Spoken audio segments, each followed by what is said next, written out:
bonjour, bienvenue à Be Back Podcast. On recommence une saison cette année.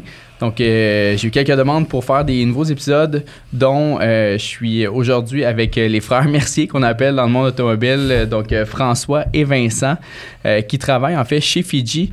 Donc, on va essayer de faire un épisode où est-ce qu'on va parler des ventes privées, en fait, là, si vous connaissez Fiji, les ventes privées qui ont changé à travers le temps, puis ça représente quoi faire des ventes privées en 2024, comment faire pour se démarquer, c'est quoi les bonnes façons de faire une vente privée. Donc, bonjour messieurs, comment ça va? Ça va très bien, toi? Salut PO, merci de nous accueillir. Oui. Ça fait plaisir. Vous avez fait de la grande route, en fait, vous habitez à Québec, on enregistre à Montréal, donc ça me fait vraiment plaisir que vous ayez fait la route. Merci beaucoup. Puis, je vais vous demander un peu de vous présenter rapidement sur c'est quoi votre parcours dans l'automobile, puis comment vous en êtes arrivé où vous en êtes aujourd'hui. Donc, prenez un petit 5 minutes chaque, juste vous présenter, puis après ça, on enchaînera avec les ventes privées. Salam, moi, c'est François Mercier. Dans le fond, j'ai commencé il y a peut-être une douzaine d'années dans l'automobile, dans les concessionnaires comme vendeur, tombé directeur des ventes assez rapidement. Je venais du meuble avant, moi. OK. Mais l'automobile, ça a été une passion instantanée.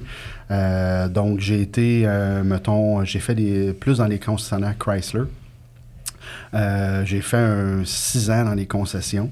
Et après ça, je suis allé plus dans le coaching FNI. J'ai fait 3 ans et j'ai rencontré les propriétaires de Marie-Claude, la propriétaire de la compagnie Fiji, que j'avais utilisé comme fournisseur quand j'étais comme dans client, les concessionnaires, okay. Dans les débuts de Fiji. Puis il y avait eu un bon match assez rapidement avec eux et c'est un domaine qui m'intéressait bien gros. Okay.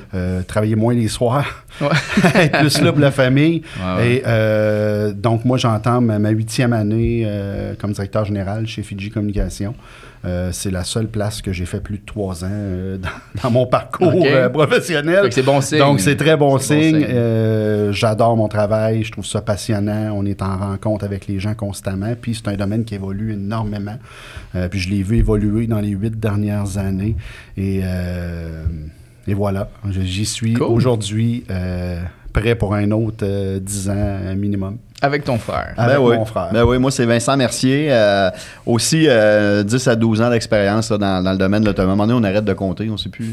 On a des parcours qui sont similaires parce que c'est pas la première fois qu'on travaille ensemble. On a été dans le Chrysler ensemble aussi. Moi, j'ai bifurqué. J'ai travaillé un petit peu avec la gang d'Activix aussi. OK. Puis maintenant, je suis dans ma 3e année chez Fiji Communication comme directeur régional et celui qui est en charge de l'équipe d'animation aussi chez nous. Écoute, une job vraiment, j'ai aucun point négatif, honnêtement. On tripe, on a du fun, on est une famille, on rencontre des gens à qui on développe des liens, nos clients, puis c'est vraiment une belle job, puis une belle gang. OK. On va aborder l'éléphant dans la pièce. Ça marche ça encore, des ventes privées? C'est un sujet qui est revenu. Mais là, c'est surtout avec la pandémie, on n'avait plus besoin nécessairement de faire venir les gens en concession. On n'avait pas de véhicule à leur vendre.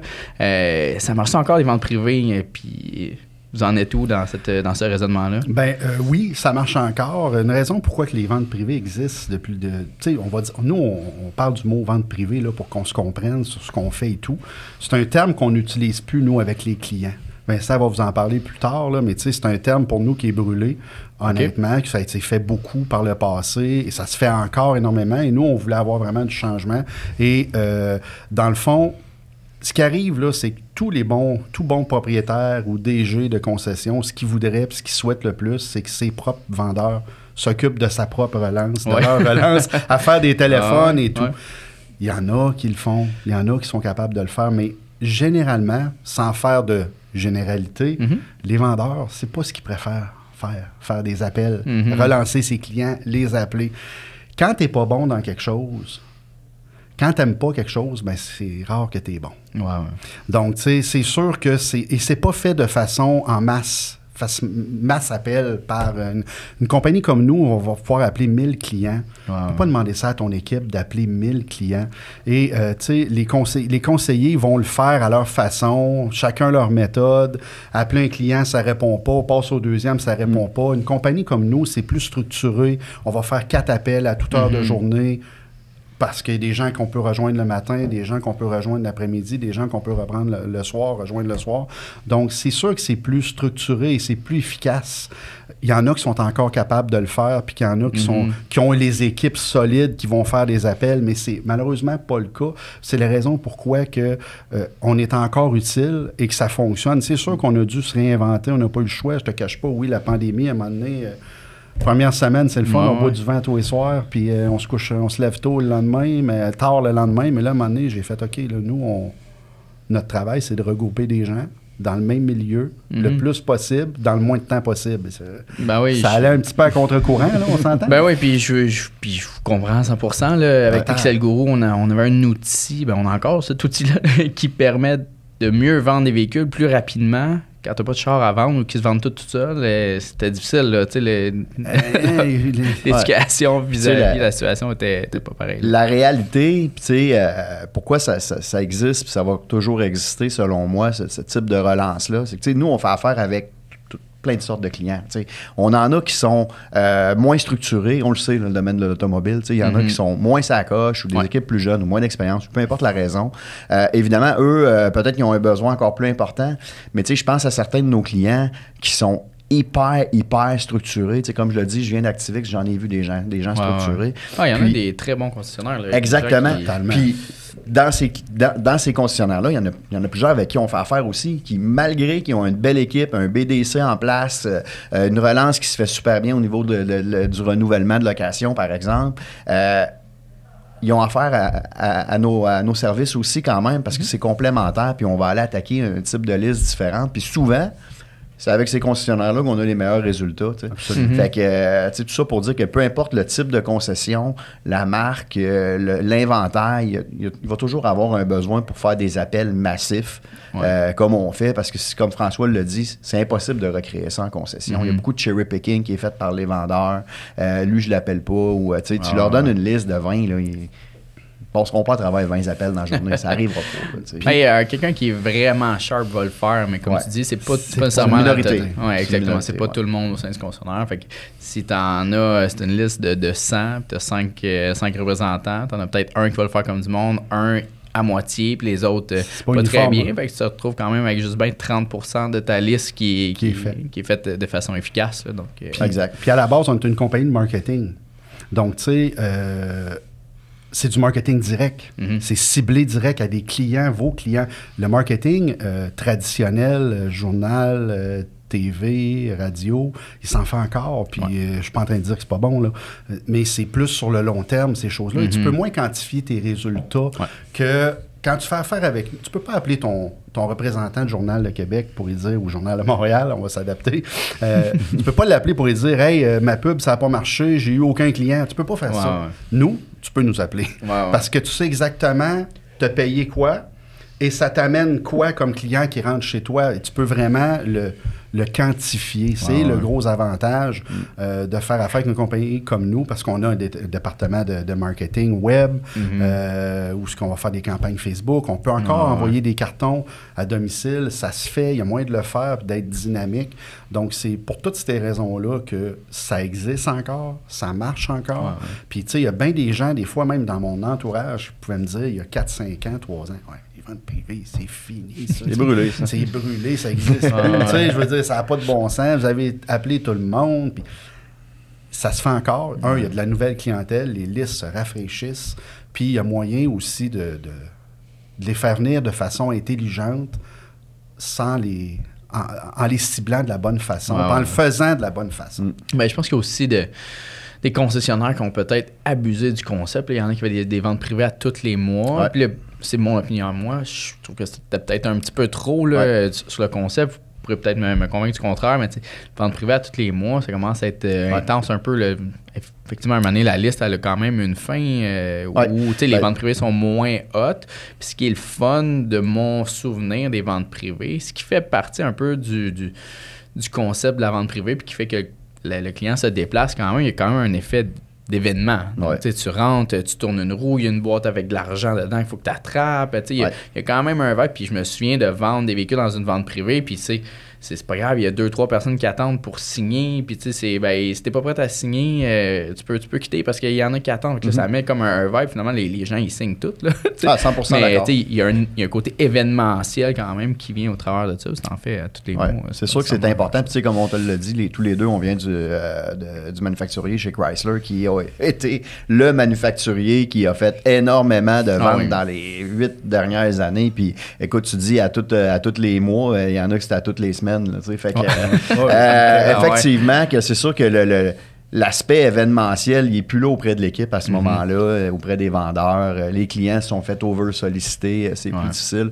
C'est sûr qu'il y a une gestion qui est importante. Puis nous, dans l'ère pré-COVID, ce type d'événement-là, de récurrence rapide, on était moins là parce qu'on aimait moins un peu ce type d'événement-là. Tu sais, souvent, les dealers Chrysler, si on se parle pour se dire les vraies choses, faisaient ce type d'événement-là pour pouvoir avoir leur coop ou une ristourne qui était payée par Chrysler, puis le résultat n'importait peu. OK. Si tu faisais un événement, ben, tu avais de l'argent qui t'était revenu en ristourne, X nombre d'argent par nombre de véhicules que tu avais vendus dans le mois, mais pour ça, il fallait que tu aies fait un événement. Puis si tu faisais 2 événements, c'était le double du montant que tu recevais. Oh, OK, je comprends le pourquoi qu'il y en avait autant. Là. Exact. Puis maintenant, ben, Chrysler tend vers une approche différente. Une approche différente. Fait que c'est certain que nous, c'était pas notre genre d'événement préféré. T'sais, nous, faire un événement que le résultat n'importe peu, ça m'intéresse pas. Il n'y a pas de défi, là. Ça m'intéresse puis les employés qui y participent, ça les importe peu aussi. Il va en avoir une autre dans 2 semaines. Absolument. Mais tout est en lien aussi avec la stratégie annuelle des concessionnaires aussi. Il y a moyen de faire encore un événement par mois, mais ça ne sera pas un événement. Et qui on va parler? On ne peut pas parler juste à, on va dire, le prime client, les clients en fin de location, en fin d'achat, les 18 derniers mois. On ne peut pas juste parler à ce monde-là, parce que si on parle juste à ce monde-là, là, on va les écœurer. Puis tu ne peux pas appeler un client 3 fois d'une année, mais il y a moyen d'aller chercher des listes de clients qui sont jamais sollicités, autres, ce qui n'était pas utilisé avant, puis de faire plus d'événements dans ton année. Mais nous, tout est en lien avec les attentes du concessionnaire. Tu sais, moi, est-ce qu'on vend des projets mensuels qu'on appelle? Oui, on en vend encore, mais les attentes sont différentes. Et quand on va générer du walk-in de façon continue, avec un suivi permanent de tes clients et de tes opportunités, avec quelqu'un sur place qui va être là une fois par mois, mais qui va gérer toutes tes opportunités de la vente d'avant, qui va s'assurer que toutes les opportunités ont été saisies. Puis s'il y en a d'autres à ramener dans le prochain événement, il va parler à ces clients-là au travers. Mais là, on n'est plus dans de la vente privée traditionnelle avec des gros wow. Mais ça se fait, puis ça peut se faire de la bonne façon, mais tout est en lien avec une stratégie annuelle. Faire un événement pour faire un événement, on n'est pas là. C'est de voir qu'est-ce que vous voulez faire dans l'année, comment de gens vous voulez parler, à qui vous voulez parler, combien de fois vous voulez faire Si tu veux faire juste 2 événements, on va y aller dans le prime, puis juste dans le prime. Si tu veux en faire plus, ben le but, c'est de ne pas écœurer ton monde. T'sais. Les listes, il n'y a rien de plus précieux dans notre domaine. C'est la matière première de notre travail. La chose la plus importante, c'est de se creuser la tête pour minimiser l'impact des appels sur les listes. Parce qu'on veut faire notre travail longtemps, on veut le faire dans 5 ans encore. Ben, pour ça, il faut que les listes restent en santé. Fait qu'il faut faire attention. 100%. Puis, selon vous, ça ressemble à quoi le monde des ventes privées en 2024 ou dans l'ère 2.0 ou 3.0 là? Ça ressemble à quoi avec l'intelligence artificielle? J'imagine que il doit y avoir des choses qui changent un peu avec... Ben, nous, tu sais, peu importe, moi, ce que je pense, c'est qu'il fallait moderniser cette approche-là. On entend beaucoup au niveau des scripts. Il y a plusieurs points qui, moi, je pense, fallait moderniser. Premièrement, au niveau des scripts d'appel des clients. Le fameux script vente privée.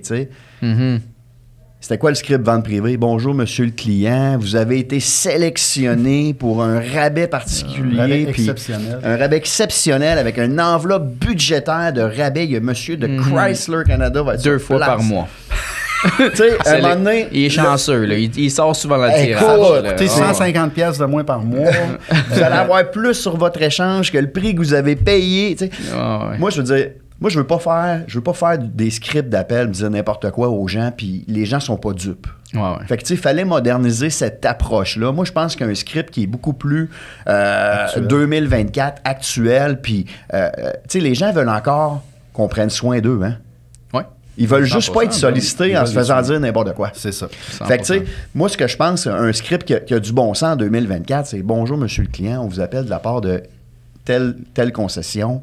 Votre conseiller aimerait discuter avec vous de vos options à court, moyen, long terme. » Tu sais, vous le savez, le domaine de l'automobile a été très particulier dans la dernière année. Puis nous, on croit là, que c'est le bon moment de regarder pour votre prochain véhicule. Il y a des fluctuations importantes dans les valeurs de véhicules d'échange. On veut juste être certain que vous ne passez pas à côté d'une belle opportunité pour votre prochain véhicule. On veut valider ça avec vous la semaine prochaine. Telle date, telle journée vous convient le mieux.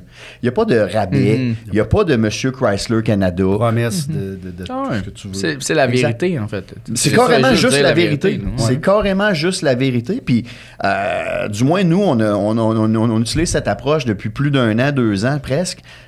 Puis ça fonctionne parce que le fameux script de vente privée qu'on entend encore, moi aussi, j'en reçois des appels de ce type de... Parce que je n'ai déjà acheté, moi aussi, des véhicules. La réalité, c'est qu'ils réussissent à booker des rendez-vous quand même avec ce type de script-là. Mais moi, je crois que tu crées de l'insatisfaction peut-être auprès de ta clientèle. Premièrement, tu vas peut-être créer des no-shows aussi parce que les gens se sont fait appeler plusieurs fois avec le même script d'appel. Puis à un moment donné, après 4 fois qu'ils sont rentrés dans le concessionnaire, ils se rendent compte que le monsieur de Chrysler Canada, c'est aussi le monsieur de Nissan Canada et de Ford Canada. Ben là, à un moment donné, tu sais, ils réalisent que ce script, tu sais, c'est un peu n'importe quoi. Fait que là, regarde, ouais, c'est beau, je vais y aller. Puis finalement, ils viennent pas. Puis ce qu'on mesure pas non plus, c'est l'insatisfaction des gens qui ont raccroché en disant non, j'irai pas à vos rendez-vous, puis en raccrochant, qui n'étaient pas contents de ce type d'appel-là, qui ont déjà eu souvent. Fait que, tu sais, ça, c'est une des premières choses qu'il fallait moderniser, selon moi. L'autre chose qui est importante, c'est le gestionnaire d'événements, l'animateur, le formateur, appelle-le comme tu voudras, la personne qu'on envoie en concession. Tu sais, on en a vu beaucoup, là, des gens dans l'automobile. Ils ont fait plusieurs concessionnaires, des gens à gauche, à droite, sont rendus à 8-9 dealers différents. Puis là, à un moment donné, ils perdent leur emploi ou ils veulent essayer d'autres choses, travailler juste 3 jours semaine, mais aller faire ça, moi, des ventes privées, ça a l'air facile. Il y en a eu beaucoup de ça. Tu sais, la personne en avant qui va montrer aux vendeurs comment ça marche, vendre des autos. Pas ça qu'on cherche. Tu sais. Moi, ce que je veux, c'est quelqu'un qui va être un complément de l'équipe en place, qui va être amené à évidemment faire l'accueil du client, puis la qualification, puis le rappel des no-shows. Ça, c'est la job normale qu'un animateur a toujours fait ou devait faire, là, du moins. Rentrer en TO lorsque c'est possible de le faire, lorsqu'une concession dit « Garde, oui, OK, on joue la game ». Il y a certaines concessions qui aiment moins ça, ils ont déjà leur gars de TO. C'est correct aussi, mais tu sais, notre animateur ou animatrice, ben, est là sur place pour pouvoir supporter. Ça, c'est la job de base que ça a toujours été. Maintenant, c'est quoi en 2024? Ben, nous, on pense qu'il faut que tu fasses plus que ça. Tu sais, il faut que tu sois en mesure d'aller chercher des listes d'appels supplémentaires de clients qui ont des rendez-vous au service, par exemple, pendant la vente, puis mentionner aux clients, regarde, on aimerait ça profiter de votre visite pour évaluer votre véhicule. On veut être certain là, que c'est pas une affaire en or auquel vous passez à côté. Encore là, c'est encore vrai. Il n'y a aucune bullshit dans ça. On veut que notre animateur, tantôt on le disait, là, des événements à récurrence. Ben, pourquoi tu ne te logs pas dans le CRM de rendez-vous de la dernière vente pour valider les clients qui ne sont pas venus ou les clients qui sont venus qui n'ont pas acheté? T'sais, on veut en faire plus que juste être le clown en avant dans la concession. Puis je pense qu'on a, du moins nous, puis il y en a d'autres là, qui le font bien dans le domaine. Ça prend des gens... ça passe par où cette différence-là ou cette différenciation-là? Tu me parles d'aller chercher peut-être une liste de rendez-vous au service, mais y a-t-il d'autres moyens de se différencier que la fameuse, comme tu viens de mentionner, le gars en avant qui fait la paperasse habituelle? Ben, tu sais, tout dépendamment de quel système est utilisé par la compagnie qui fait ce type de relance de vente privée-là. Tu sais, comme nous, par exemple, quand on fait un appel, on a des dialers, mais il y a des fichiers codes qui sortent de ça. Des codes différents qui peuvent être du genre « Monsieur n'est vraiment pas intéressé », ça c'est un code.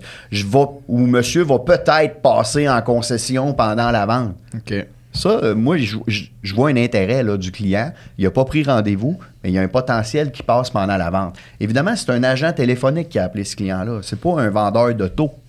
C'est pas un animateur. C'est un agent téléphonique qui peut-être a tout presque réussi à booker un rendez-vous, mais ça n'a pas fonctionné. Mais moi, je pense que si mon animateur ou mon animatrice appelle ce client-là, puis dit, écoutez, je sais que vous avez mentionné que vous passeriez peut-être. Écoutez, ça serait vraiment intéressant que vous veniez. Prenez quelques minutes. On ne vous fera pas perdre votre temps. On veut le valider. Je vois que vous avez tel modèle, telle année. Moi, je pense que ça peut être bon. Peut-être que le client va dire, OK, je vais passer. Ou peut-être que le client va dire, regarde, évalue-nous mon véhicule, là, je vais t'envoyer mes informations. Tu sais, il y a une opportunité. Fait que, tu sais, il faut aller plus loin que juste accueillir le client à la porte. Puis quand il n'y en a pas, on jase avec les vendeurs. Donc, vraiment, de prendre la liste du, on va appeler, mettons, un BDC ou des téléphonistes, repasser par-dessus avant l'événement ou pendant l'événement, idéalement, pour générer aller des opportunités. chercher ceux qui sont peut-être warm, qui n'étaient pas nécessairement des hot leads, mais qui étaient quand même chauds. Mais tout ça, tu sais, on en parle, puis on se dit, ouais, c'est juste, ça va de soi, tu sais. Mais avant ce travail-là, sans vouloir offenser personne, il y a 7-8 ans, ce travail-là était facile.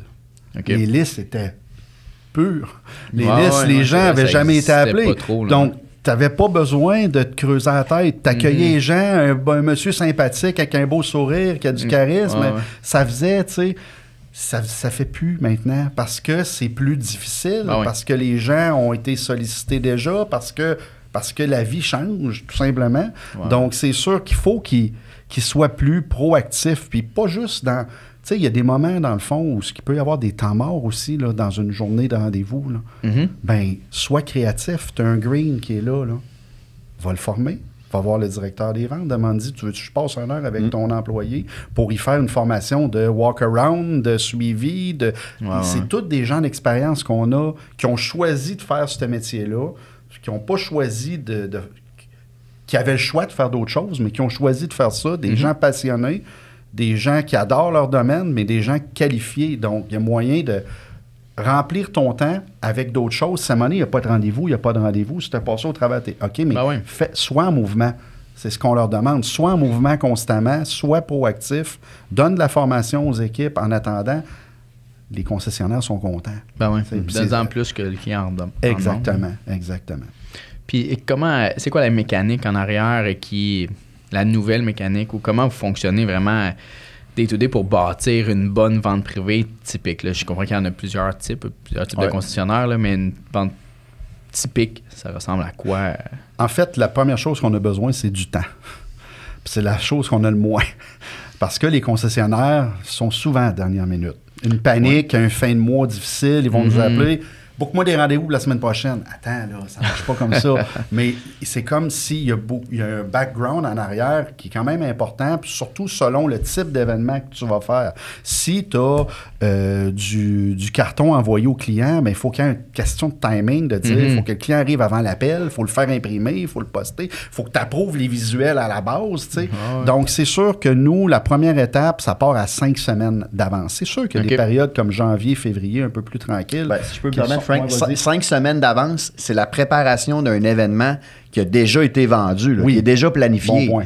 C'est pas 5 semaines avant la vente que j'aimerais faire, je vous appelle. Non. Tout dépendamment des périodes de l'année. Il y a des périodes de l'année qui ont 5 semaines d'avance, il n'y a pas de trouble. Là. On va te plugger. Janvier, février, t'en veux-tu une dans 3 semaines? On va s'organiser.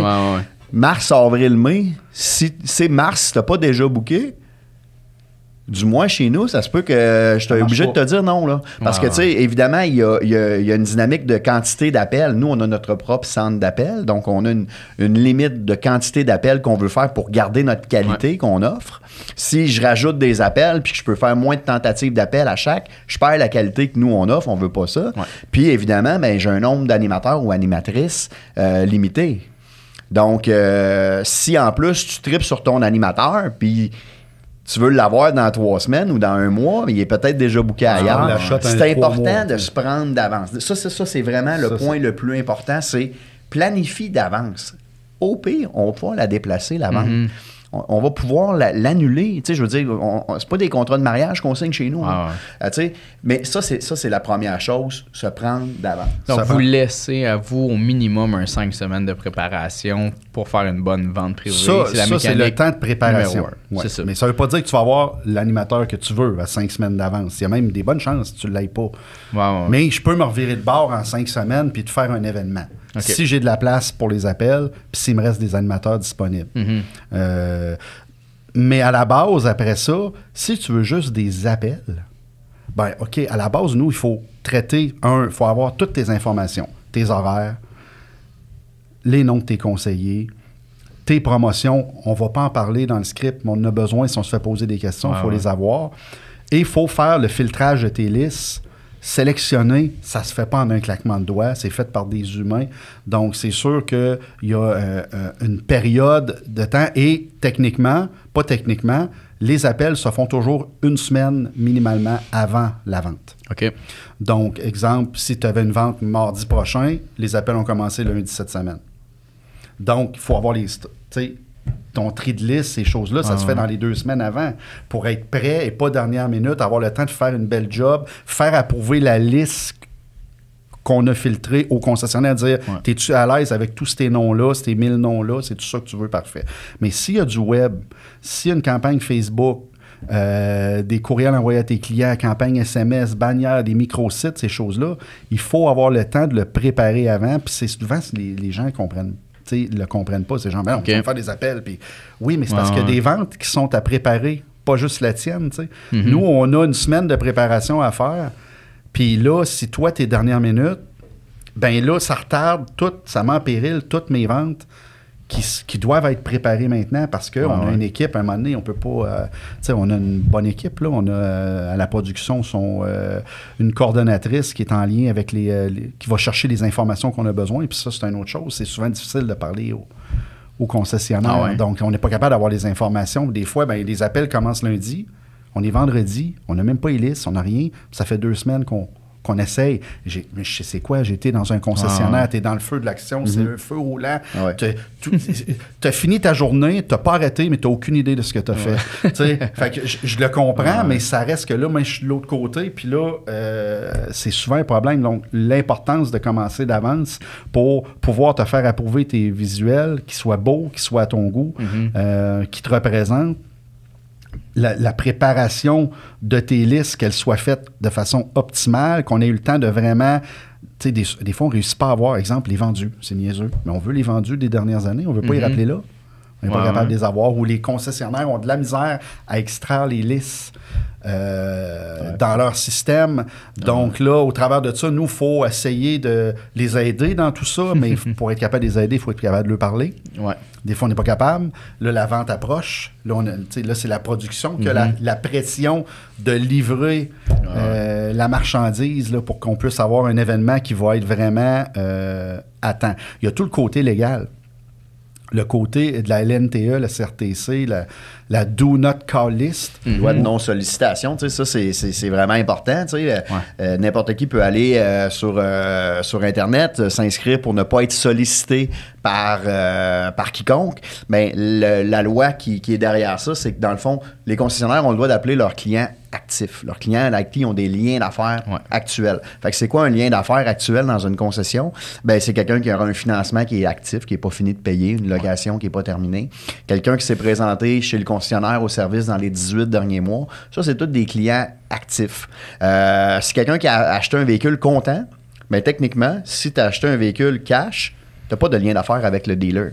Le lendemain, là, mettons 3 semaines après, ou non, il doit y avoir quand même un petit délai. 2 mois, c'est ça. Tu sais, après quelques mois, si tu veux appeler ce client-là, tu n'as pas validé si c'est inscrit sur la Do Not Call List, ben, tu peux avoir des problèmes assez importants puis pas agréables à gérer. Puis les consommateurs sont de plus en plus au courant de leurs droits, puis on se fait solliciter de plus en plus aussi là, avec le marketing en ligne et compagnie. C'est de plus en plus facile d'avoir accès à ça. Avec le hacking et compagnie aussi, les gens jettent ou réussissent à avoir des listes de clients des entreprises qui ont des failles. Donc, on se fait poivrer. Là. Ben oui, ben comme tu le dis, les clients sont plus au fait de ça. Puis il y a aussi une crainte là, t'as peu, c'est quoi que j'ai appelé? C'est-tu une fraude? Les fraudes, c'est de plus en plus présent. Fait que c'est pour ça que c'est important d'être vraiment legit dans tout ce qu'on fait, d'avoir des scripts qui sont clairs,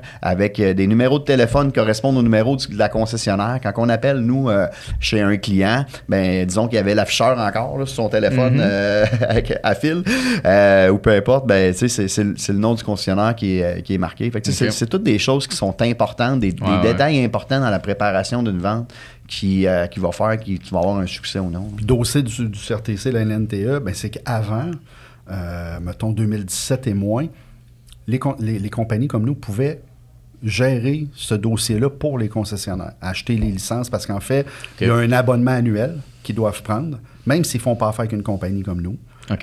Même s'ils n'appellent pas de clients qui n'ont pas de lien d'affaires avec eux, même s'ils appellent, les clients ils ont besoin de ça, même s'ils ne font pas affaire avec nous. Ça, c'est un abonnement annuel qui est gratuit. Mais il y a l'inscription mensuelle pour avoir la licence des codes régionaux. Dans le fond, ça, c'est une licence qui coûte 230 plus taxes, qui est valide 30 jours. Et avec ça, ça nous donne une clé qui nous donne les noms des gens qui ne veulent pas être contactés. Fait qu'avec ça, nous, on nettoie les listes. On enlève ces noms-là des listes. Mais cette clé-là est valide 30 jours parce qu'il se rajoute des gens tous les mois. Donc, le concessionnaire qui fait 6 ventes dans l'année doit l'acheter 6 fois. Avant, on le faisait pour eux, on pouvait. On peut plus. Ça complexifie l'affaire. C'est plus complexe. Donc, dans cette mécanique-là. Parce que oui, puis si tu as une compagnie qui est vraiment by the book, qui est legit là-dessus, tu peux avoir l'air un peu tannant avec les concessionnaires qui, pour eux, ne comprennent pas. Puis le pourquoi. C'était pas ça avant. C'était pas comme ça. J'avais pas besoin de ça. Mais là, nous, si on n'a pas ça, on ne recommence pas les appels. C'est trop, ça pourrait trop les mettre dans le trouble, nous mettre dans le trouble. On préférait qu'on pouvait s'occuper de ça à leur place. Je vais t'avouer. C'était pas mal. Le moins que tu en demandes habituellement un concessionnaire, parce qu'ils sont souvent déjà, les opérations sont super débordées. Souvent, le moins t'en demandes de leur part, mieux tu t'en tires. Plus tu es capable de le faire à leur place, plus ils sont contents. Oui, absolument. Donc, dans cette mécanique-là, cette nouvelle, il y en a que c'est des nouveaux processus ou non, mais qui est de cleaner ou nettoyer ces listes-là de contacts là, que vous recevez du concessionnaire, dont une des façons est celle que vous venez de mentionner là, de vérifier. Ben oui, puis quand tu fais, tu sais, ça nous amène à un autre point, tu sais, au niveau de la gestion des listes. Des concessionnaires, pas brûler les listes. On en a parlé brièvement tout à l'heure. Tu sais, quand tu viens faire un travail comme ça, de nettoyer des listes, ben là, évidemment, des fois, le client, lui, il t'envoie... C'est 1000 noms, il t'envoie 1000 noms. Une fois que tu as fait le ménage, il en reste peut-être des fois 600. Donc, ça nécessite quand même beaucoup de clients pour générer 1000 appels, disons, dans une concession. Évidemment, tous les dealers n'ont pas le même volume de vente et n'ont pas le même data de viande à travailler. Un concessionnaire moyen peut s'attendre ou devrait vous fournir combien de noms pour avoir une liste idéal pour vous à travailler? Ça dépend toujours de la grosseur de la concession, du nombre de vendeurs qui va avoir. Un concessionnaire moyen qui vend, je sais pas, 600 chars neufs, 1000 noms, là, 1000 noms, c'est une belle vente, là. 1000 noms, c'est une belle vente. 1000 noms bruts que vous cleanez après? Non, 1000 noms total final. Ça va y prendre un 1500, 1600 noms. On va peut-être prendre 1500 noms pour avoir 1000 noms. Ça dépend aussi de... Tu sais, nous, quand on fait une campagne d'appel, on a un fichier code où ce que là, on a la nomenclature des 1000 appels qu'on a fait. Là-dedans, il y a des mauvais numéros, il y a des hors-service, il y a des gens décédés, il y a des gens qui ont dit « Je veux plus jamais que vous m'appelez liste noire ». Nous, on renvoie ça au concessionnaire. Il faut qu'il nettoie sa liste. Oui, souvent, ce qu'ils font pas 100% du temps. Fait que si on tombe dans des listes... C'est quand même laborieux à faire, là, le nettoyage de listes. C'est tout qu'un job, mais sauf qu'il y a des gens qui le font. Les listes sont plus clean. Là, j'ai peut-être besoin de 1200 noms. On va en avoir 1000.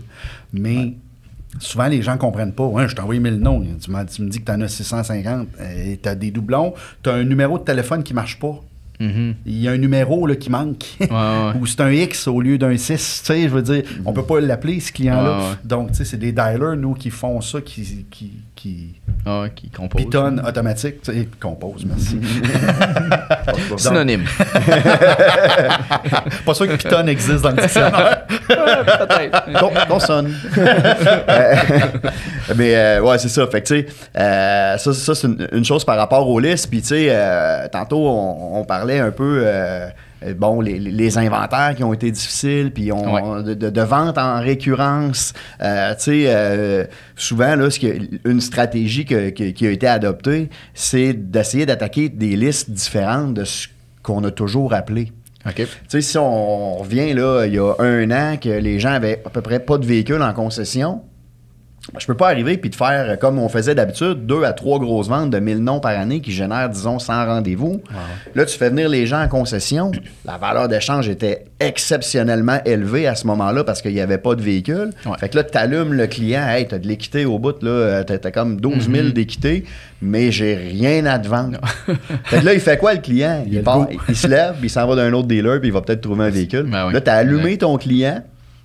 Mais tu fais changer le marque. Exactement. Fait que nous, à ce moment-là, la stratégie qu'on a adoptée, c'était au lieu de faire 3 grosses ventes par année, c'est d'arriver avec des ventes récurrentes, donc plus souvent.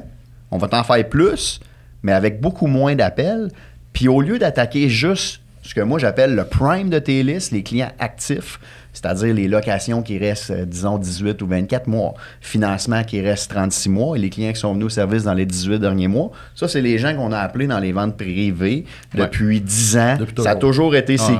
Toutes les autres obligations, on ça, on n'avait pas de besoin. Les clients 3, là. Oui, exact. La grosse prime. Fait que, tu sais, le but, c'était quoi? C'était de booker le plus de rendez-vous possible. Fait qu'on va attaquer les plus hauts. Ben oui. Mais là, si je fais ça, j'allume tes plus hautes à aller acheter ailleurs, puis je brûle ta liste. Je veux pas faire ça. Fait que qu'est-ce qu'on a commencé à faire beaucoup? C'est au lieu d'appeler ces clients-là, on s'est dit, on va appeler les autres qu'on n'appelait pas. C'est-à-dire le client, ce que moi j'appelle, disons, de la reconquête. Le client que ça fait 3 ans, disons, qui n'est pas venu au service chez vous. Okay. Il est au-delà du 18 mois, donc tu n'as pas le choix de prendre la LNNTE, puis on va en flusher peut-être la moitié de tes clients, des gens qui ne veulent pas être sollicités. Mais les autres, une fois que tu as passé dans la LNNTE, tu peux les appeler. Donc, au lieu de faire de la conquête pure comme on faisait à l'époque, une conquête pure, c'était quoi? C'est que tu achètes une base de données, puis la seule donnée que tu peux avoir, c'est le code postal que tu vas cibler, puis le revenu familial moyen des gens dans ce code postal-là. Fait que tu dis, moi, je veux du 110 000 de revenu familial moyen dans tel code postal, puis là, ça sort une liste. Mais là, on s'entend que tu tires à blanc dans n'importe quoi, là. Tu sais, je veux dire, il y a peut-être des gens qui n'ont même pas de véhicule là-dedans, des gens qui achètent juste du véhicule de luxe, puis là, ben, on est dans une marque qui est moins luxueuse. Ce client-là, il n'ira pas là. C'est pas optimal. Il fallait que tu fasses beaucoup d'appels pour générer très peu de rendez-vous. Tu étais très content quand ces gens-là ils venaient et tu avais de la nouvelle clientèle. Sauf que ça coûtait très cher pour avoir très peu de rendez-vous. Fait qu'en faisant de la reconquête, en appelant des gens qui ont acheté un véhicule chez vous peut-être il y a 8 ans, ils ont peut-être changé 3 fois depuis ce temps-là, ou le client qui ne va plus au service depuis 2 ans, ben tu sais que tu tombes dans la bonne talle de clients. Disons que tu es dans un dealer GM. Ça, c'est un monsieur de véhicule américain ou une madame de véhicule américain. Puis comment vous faites pour faire ça? Vous prenez la liste complète, par exemple, du concessionnaire, tout ce qui existe dans le data complet. Vendu des 12 dernières années. Puis après ça, vous triez, vous filtrez là-dedans avec des nouveaux filtres, en fait. C'est ça? Exactement. Puis la bonne recette, c'est de prendre, disons, un 65% de ces clients-là, mais de quand même avoir ton 35% de viande prime. Ouais. Tu l'as dit tantôt, qu'est-ce qui était le fun d'un événement au départ?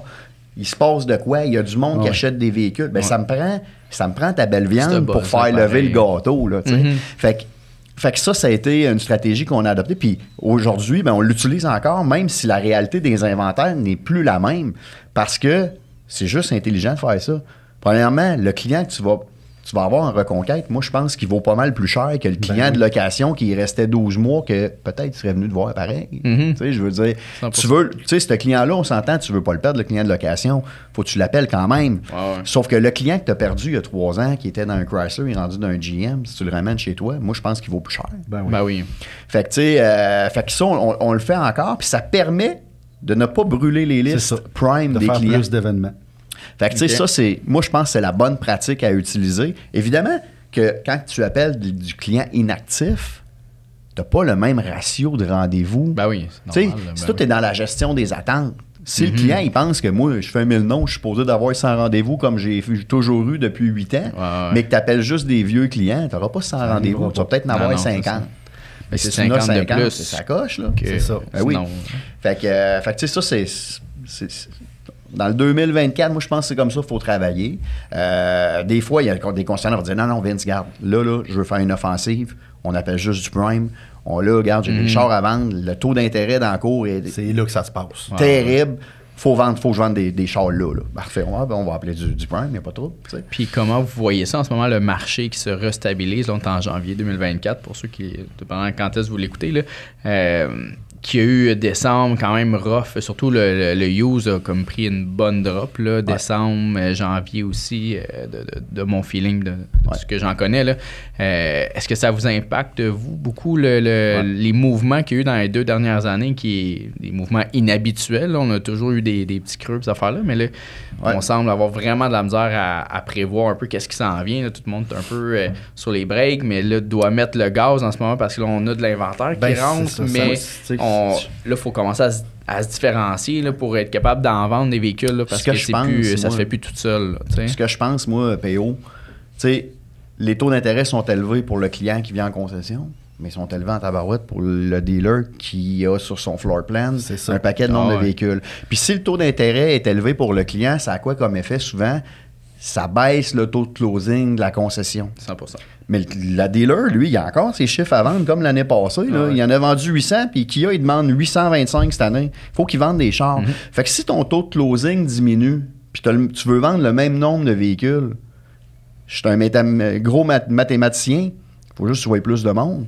Si ça te prend 50 personnes pour vendre 10 autos, avant ça t'en prenait 25 pour en vendre 10, mais il faut que tu voies 50 personnes. Fait que souvent, c'est pour ça qu'on est là. Je veux dire, même si c'est difficile, faut que puis que je vais te faire venir des clients, puis ça va être difficile à closer, puis ton équipe travaille fort, puis ton gars d'évaluation, écoute, il essaie d'aller chercher le maximum pour l'échange malgré toute la situation. Tu veux-tu en vendre encore des véhicules? Tu fermes pas la porte en avant à clé parce que tes taux d'intérêt ont augmenté. Non, c'est ça. Dire, des fois, les gens nous disent « Ah, mais là, je ferai pas un événement, mes taux d'intérêt sont tellement élevés. » Ben voyons donc. Mais non, au contraire. Je veux dire, il faut que tu voies plus de monde. Tu fermes pas la porte, tu veux accueillir plus de gens. C'est une façon de le faire. Puis visiblement, c'est ça que ça l'impacte. Ça fait que c'est un peu fou. Là, donc pour l'instant, c'est une bonne période quand même pour vous. Parce que c'est la meilleure ever. Ça fait 12 ans, dans le fond, Fiji, que ça existe. 2023 va avoir été la meilleure année ever, malgré une situation d'inventaire chez certains manufacturiers. C'était pas la réalité de tout le monde, mais tu sais, qui est pas tout à fait facile. Ça a été notre meilleure année ever. Puis 2024, déjà, le booking est hyper avancé. Je parle pour notre compagnie. Je suis certain que c'est la même chose pour d'autres. Fait que, tu sais, présentement, il y a un regain dans ce type d'événement-là. Fait que ceux qui pensaient que c'était mort, les ventes privées VIP avec monsieur de Chrysler Canada, ça existe encore. Le gars de Chrysler. Il y a une enveloppe budgétaire de rabais. Juste pour vous. C'est une vraie enveloppe, en fait. Oui, c'est une vraie. C'est capable de plugger ma petite madame. Ah oui, ça. Je pense que ça devrait être ça commencer de même. C'est closé. Ma petite madame, c'est closé. En 2024, là, ma petite madame. Ça, c'est bon, ça. 100%.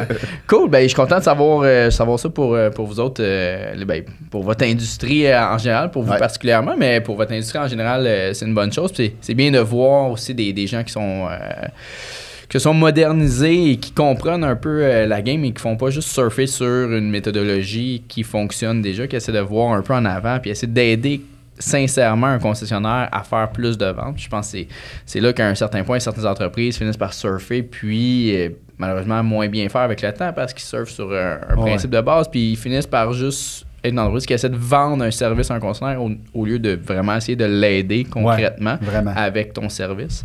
Donc, félicitations à vous autres. Puis, je sais que je connais, en fait, des gens qui travaillent chez vous qui font des ventes en outre-mer, donc en France particulièrement. Comment ça se passe là-bas? C'est quoi est-ce que vous êtes déjà allé? Absolument, on commence. Je pense que n'importe qui veut s'en aller là-bas, c'est extrêmement important de ne pas le faire pour transférer ses activités, mais de vraiment dire, on est fort au Québec, maintenant, il y a moyen d'être fort en France, mais d'aller apprendre de ces gens-là, parce que moi, je suis allé 4 fois depuis le mois d'août, rencontrer des gens, des groupes, des concessionnaires, trouver des partenaires avec qui travailler là-bas, sur qui on peut s'épauler, parce que c'est 2 mondes complètement c'est un peu différent. La question, ça ressemble à quoi, une vente privée là-bas ou un concessionnaire? À la base, c'est très hiérarchique. Tu peux pas faire ton développement comme tu le fais ici, puis aller voir le directeur des ventes, te mettre chum avec, puis ils vendent de quoi, t'es mort. Là. Va voir le directeur. Ah ouais, OK. Non. Ça, fait que ça, tu l'apprends en te collant sur les gens là-bas. Ils sont très, très loin de nous dans le service à la clientèle, dans l'approche client, l'approche suivie, le closing. Très, très, très. Ils sont beaucoup axés sur le « aller y penser ». C'est important. OK. Donc, quand tu dis loin, tu veux dire qu'ils sont pas bons. C'est nous. C'est une façon de... poli, mais c'est... Il y avait peur que nos potentiels clients de France écoutent le podcast. Ouais, c'est ça. Mais tu sais, je pense qu'on est réputé au Québec pour être très bon au niveau du domaine de l'automobile. Ça veut pas dire que tout le monde n'est pas bon en France, mais leur mentalité est différente. Tu sais, dans le type de vente qu'ils font, de type de projet, tu sais, nous, on travaille avec un centre d'appel, puis on fait des appels préalablement à la vente pour la semaine suivante, puis on book des rendez-vous. Là-bas, généralement, c'est pas comme ça qu'ils fonctionnent. Là-bas, c'est beaucoup le formateur va sur place former l'équipe de vente pendant, disons, 2 jours. OK. Pour un script téléphonique, puis toute l'équipe ensemble sont dans une salle comme un peu comme ici, puis ils font des appels pour booker des rendez-vous pour la 3e journée, par exemple. OK. Mais ces appels-là sont faits par les vendeurs. Directement. Donc, on revient à des points qu'on a mentionnés. Au niveau du volume d'appels que tu peux générer, c'est pas le même. Ben, ce qui arrive présentement, c'est que ça se fait depuis une couple d'années déjà. Les équipes sont écœurées d'appeler. Ben oui. Ils sont écœurés parce que là, ici, ils ont le choix. Ils le font pas, ils font affaire avec nous. Là-bas, c'est non, on fait venir une compagnie pour que tu fasses les appels. Ils leur rentrent dans le fond de la gorge un peu. Donc, il y a des équipes qui sont un peu fatiguées de ça. Donc, si tu le fais, il faut que tu le fasses d'une façon différente pour motiver, dans le fond, ces vendeurs-là qui travaillent avec des scripts à la sauce vente privée, peddler. Typique, là. Donc, déjà là, nous, d'arriver là avec un script, pourquoi changer la recette gagnante d'ici? Aucune raison. Donc, déjà là, on a commencé à faire des événements sous cette forme-là qu'on appelle formation phoning.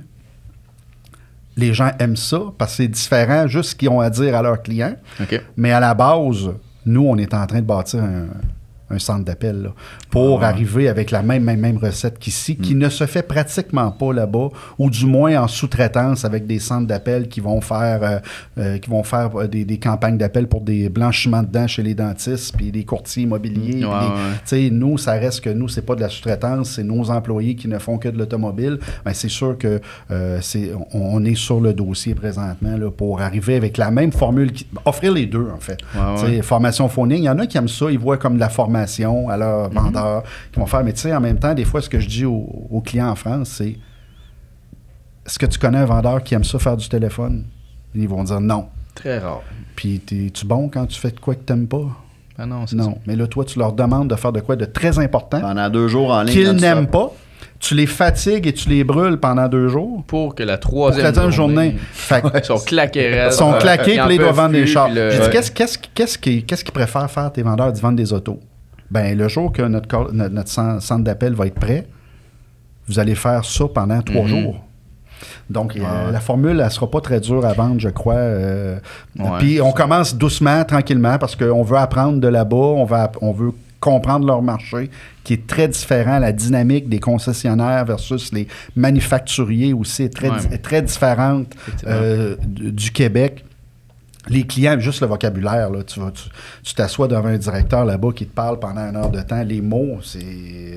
le vocabulaire automobile n'est pas le même. Je suis en train de me faire... complètement. Je suis en train de me faire un lexique pour les gens qui vont aller travailler là-bas parce que les mots, si tu dis j'ai stationné ma voiture, pour eux, c'est t'as stationné ton cheval.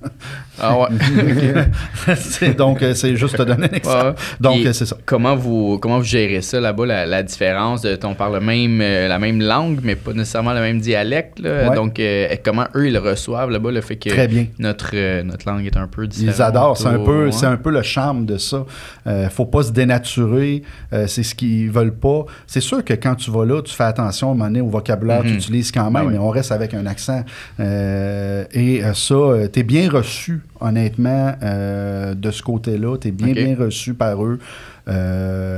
Et ils voient un peu notre dynamique, notre approche qui est différente et ils sont vraiment curieux et excités un peu là, d'être coachés par des Québécois. Ouais. Qui sont, je crois, du moins de mon expérience, je pense qu'on a un petit peu d'avance sur certains points, du moins là, vis-à-vis là, effectivement les concessionnaires en Europe. J'étais allé, par exemple, à Lisbonne, j'ai fait le tour de quelques concessionnaires juste pour le fun, là, tu sais, puis on dirait que tu rentres dans un concessionnaire là, 10 ans, là, puis peut-être même plus. Des contrats sur papier carbone? Ouais, exact. Mais tu sais, tout est. Le vibe est différent. Tout, tu le vois que la mécanique en arrière est différente. J'ai appelé, tu sais, savoir justement, juste par curiosité pour voir avec Pixel Guru, tu sais, puis comme tu dis, tu es juste parler à la bonne personne, c'est pas vraiment possible. Puis la personne qui est le directeur général te dit non, je peux même pas parler de ça avec toi, faut t'appeler le propriétaire. Ah non, c'est des groupes énormes, hein? C'est des groupes gigantesques. C'est géré par les manufacturiers en majorité. Sont souvent directement reliés. Oui, exactement, par le manufacturier. Le manufacturier là-bas a beaucoup plus d'impact, beaucoup plus d'implication dans les concessionnaires qu'ici. Là, il y a certains manufacturiers qui ont des concessions, carrément. Oui, ben il y a des brands en Europe. Ils ont des concessions qui appartiennent à BMW France. C'est leur concession, ils en ont 5-6. Donc, tu sais, c'est très, très différent. Ils ne vont pas faire du développement en chemise, cravate, veston là-bas. Là, je veux dire, ils ne voudront même pas te parler. Tu as plus de chance si tu rentres en t-shirt jeans dans un concessionnaire de parler à quelqu'un que si tu rentres là avec une cravate. Là. Donc, c'est très plus lousse de ce côté-là. Ils ne vont pas de midi à 2 heures, ils ne sont pas là. Effectivement, ils partent souvent manger. Hein. C'est le déjeuner. Hein? C'est le déjeuner. C'est une mœurs que, ici, jamais tu verrais ça, un concessionnaire fermé. Même pas, il n'y a pas de réception. Non, le concessionnaire au complet est fermé. Dans le showroom sont fermés. Bye-bye. On s'en va manger, on prend une coupe de verre, puis on revient. C'est normal. C'est l'après-midi qui se close le plus de deals. Oui, exactement. Ça, c'est un bon classique dans l'automobile. Hein. Si t'es couché un peu trop tard, t'as pris un verre la veille, c'est tout le temps le lendemain que là, tu fais poivrer là, de closing. Là. Écoutez, merci beaucoup les gars. Je sais pas si vous aviez d'autres choses en particulier que vous vouliez mentionner. Est-ce que vous avez une plug à faire, whatever? Est-ce que vous avez quelque chose d'autre à mentionner? Écoute, non, c'est vraiment cool. Merci de ton invitation. T'sais, nous autres, on reste disponible pour évidemment tous nos concessionnaires partenaires et ceux qui nous ont pas essayé encore. Évidemment, on est là, on est disponible pour eux. On a des représentants partout au Québec. T'sais, nous, on couvre la province au complet et même au-delà. Okay. On va au Nouveau-Brunswick, on va en Ontario. En France. En France. Ouais, c'est ça. Un petit annexe. Dans le même bout. C'est dans le même petit bout. Fait que on a de la place. Le booking, comme on l'a dit, le booking du printemps est très, très, très avancé, mais il reste de la place, évidemment. Puis je pense que ça va être une excellente année pour tout le monde, puis même pour les concessionnaires. Il y en a qui se font dire qu'ils vont avoir plus de véhicules. Fait que je pense qu'on est dans une bonne passe là, dans l'automobile présentement. Les gens ont pris l'habitude de vendre des véhicules à bon prix. Au lieu de se batailler, ça existe encore. Là, des querelles entre concessions puis du dompage de prix, ça existe encore. Mais je pense qu'il y a quand même une mentalité d'essayer de se tenir un petit peu puis d'arriver avec des prix justes pour tout le monde, pour le client, pour le concessionnaire. Fait que, je pense que ça va être une belle année pour tout le monde. Là. Absolument. C'est bien parti. Cool. Très bien parti. Félicitations les gars. Merci d'avoir fait la route. Puis bonne game des Canadiens ce soir. Ouais, let's go. Jacques est de retour. Salut. Merci.